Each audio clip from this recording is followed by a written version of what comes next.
Bismillah, alhamdulillah, wassalatu wassalamu ala rasulillah, wa ala alihi wa sahbihi wa man wala. Rabbi srahli sadri wa yassirli amri wahlul uqdatam min lisani yafqahu qawli. Respected elders and beloved brothers and sisters in Indonesian Muslim community in Kagari, Assalamualaikum warahmatullahi wabarakatuh.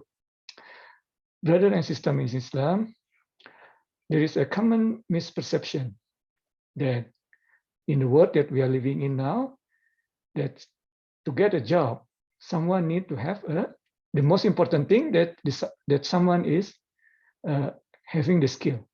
Yeah, so the skill, external trait is the most important. They don't really bother about most of the time, not really bother about internal character trait. Could be a good programmer, doesn't matter about his lifestyle, right?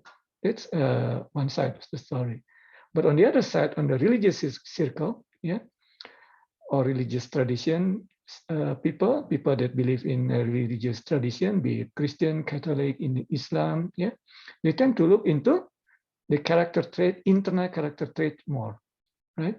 Oh, this person is honest. Or in a Muslim community, for example, mashallah, this brother is a good Muslim. Let's ask him to become whatever, right? Something like that. But the Quran actually didn't really say that. Yeah. In fact, the Quran gave us example. Yeah. Prophet Yusuf in Surah Yusuf that we are talking about now mentioned that last week we covered that he said, "Ana hafizun alim." Hafiz is can be trusted, trustworthy, internal character trait, and alim, right? Alim means he's knowledgeable. He knows how to manage the storehouses of the grain in Egypt, right? And then, if you also remember, Prophet Musa alayhi salam, the daughter of the Maidan family, some said that the daughter of Prophet Su'aib, some other disagree with that, but it's not the point for now. But that daughter said that Musa alayhi salam, the Prophet Musa alayhi salam was qawi, right? External trait, qawi, strong, and amin, trustworthy, internal character trait. And our Prophet sallallahu alaihi wasallam, what people call him before Islam, as-sadiq al-amin. He's the sadiq, truthful, and al-amin, trustworthy. Again, trustworthy. In fact, it's our tenet of belief of the Prophet, right? That the Prophet must be trustworthy. If he's not trustworthy, we cannot trust the message that he's delivering, right? It is a character of the Prophet, all Prophet alaihimus salam, trustworthy. The other thing that I would like to mention before we read the verses today is regarding the style of the Quran, the storytelling style of the Quran, that is. So, as we said before, that this Surah Yusuf, was revealed during the year of sadness to lift the morale of Prophet Muhammad SAW, right? And also the Muslim community in Mecca. Allah Subhanahu wa Ta'ala wanted to lift the morale because it was the year of sadness, right?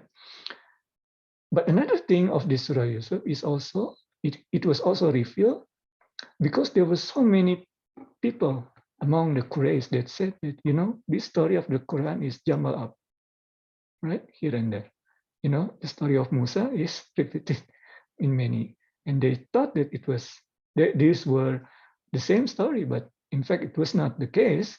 But they thought that they were the same story, and maybe it's Prophet Muhammad who got confused, or his God who got confused.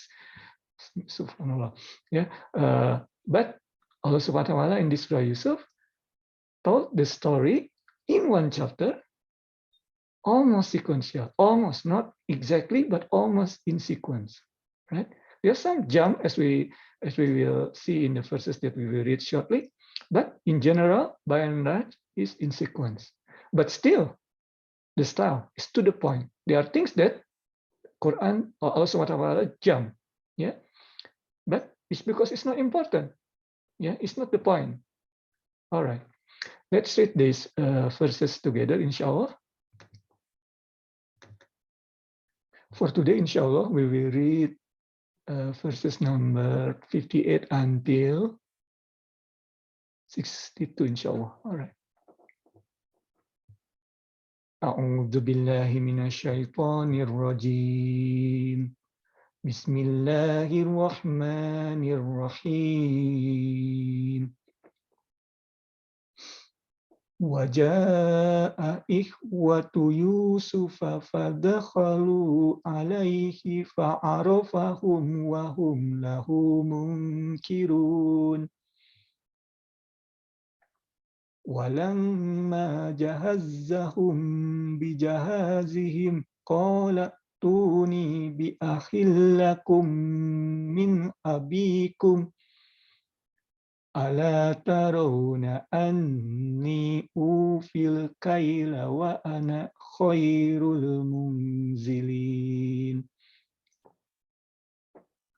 Fa illam ta'tuni bihi fala kaila lakum indi wala taqrabun.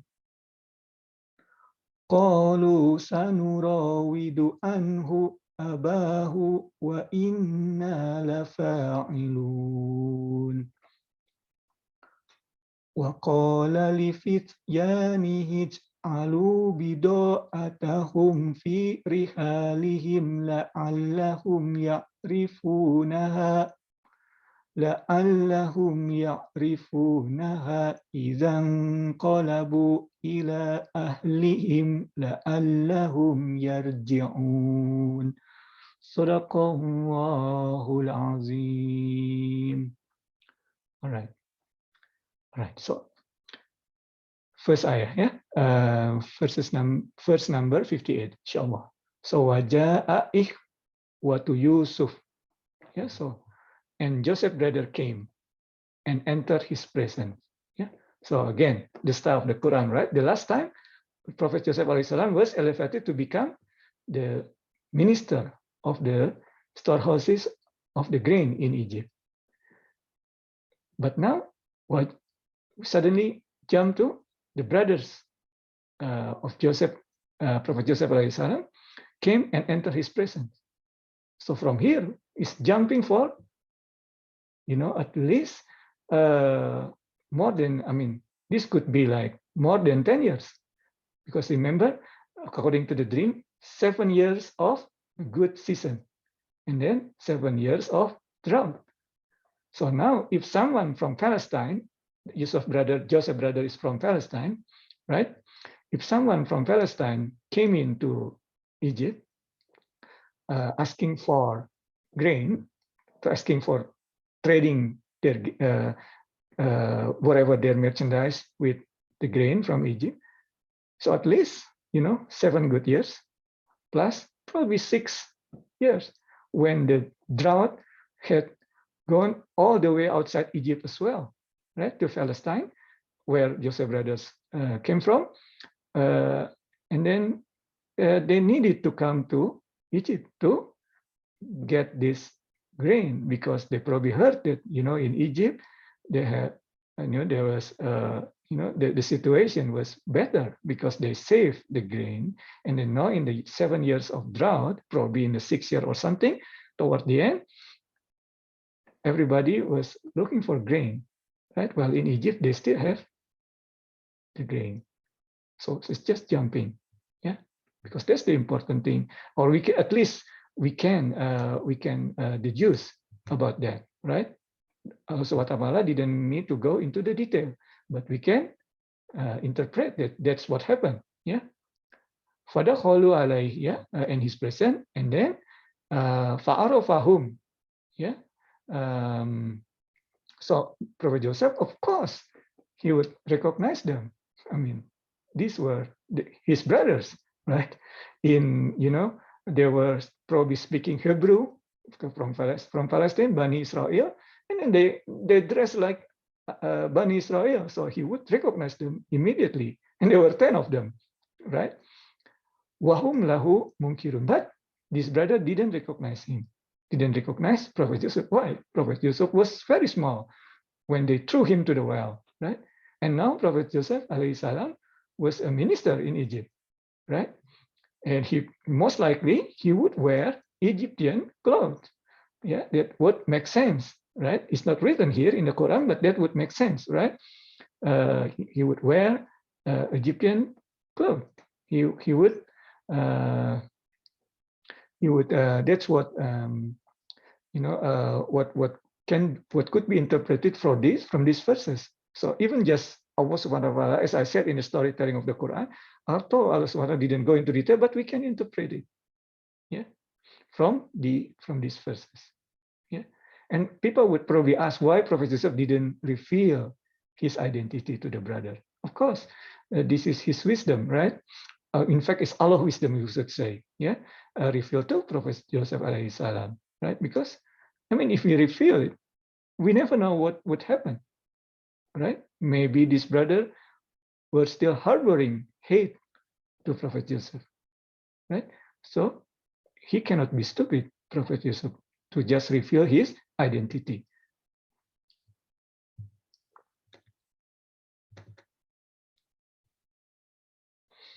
Yeah, the next one, yeah, the next ayah, when we had provided him with their supply. So Prophet Yusuf not only give, so this is, Prophet Yusuf, there's something in at the back of his mind, the plan to reunite with his wish to reunite with his family, right?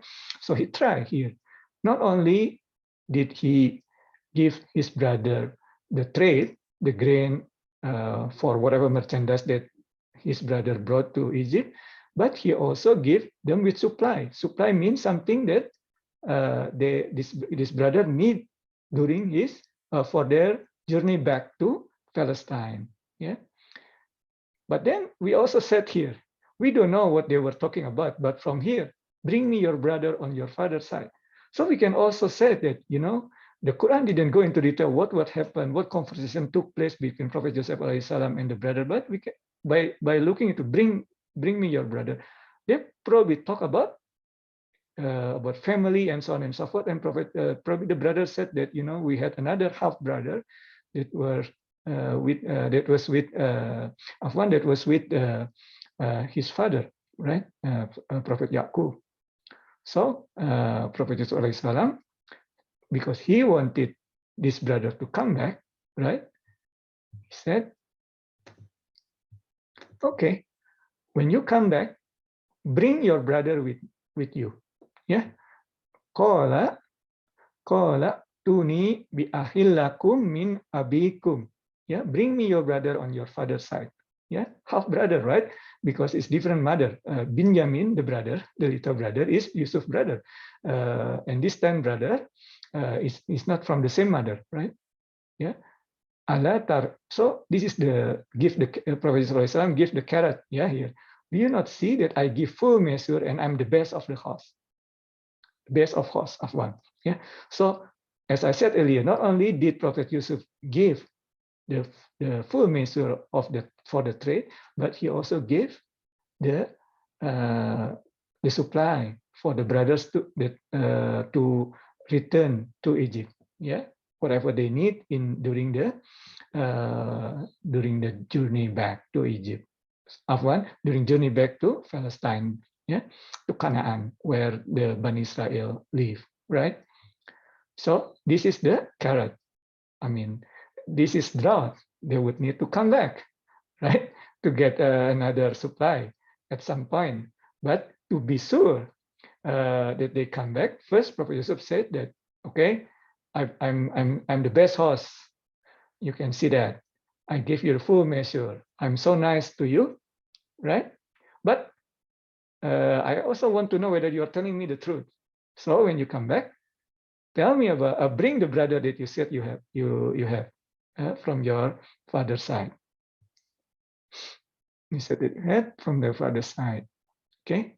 But then at the same time, Prophet ﷺ give the stick. So first the carrot, right? Give all the good thing, and then but after that he also give a stick here. But if you do not bring him to me next time when you come back, I am not going to give you the grain. and you will never even have an audience with me. Yeah, you will never come close to me again. So be sure, if you come back, ask for more grain, yeah, because this is the drought. Make sure you bring your brothers so that I know that you're telling the truth about your story. Okay. And the brother said, I promise, yeah, qalu sanurawidu anhu abahu wa inna lafa'ilun. Don't worry about that, we will do it. But notice here, abahu, his father. So you can feel that, this is his, I mean, these brothers, right? Benjamin is also their brother, right? But why don't they say that we will try to convince our father? No, he said, we will try to convince his father. So you can still, there is still some jealousy because Yaqub, after Prophet Yusuf left, he loved Prophet Benjamin very much. Yeah. But no, don't worry, they said. We will do our best. Wa inna lafa'ilun. Okay. And then Prophet Joseph have a plan. Okay. First plan. They need to come back. Remember, he want to make sure that their story is right. So bring your brother.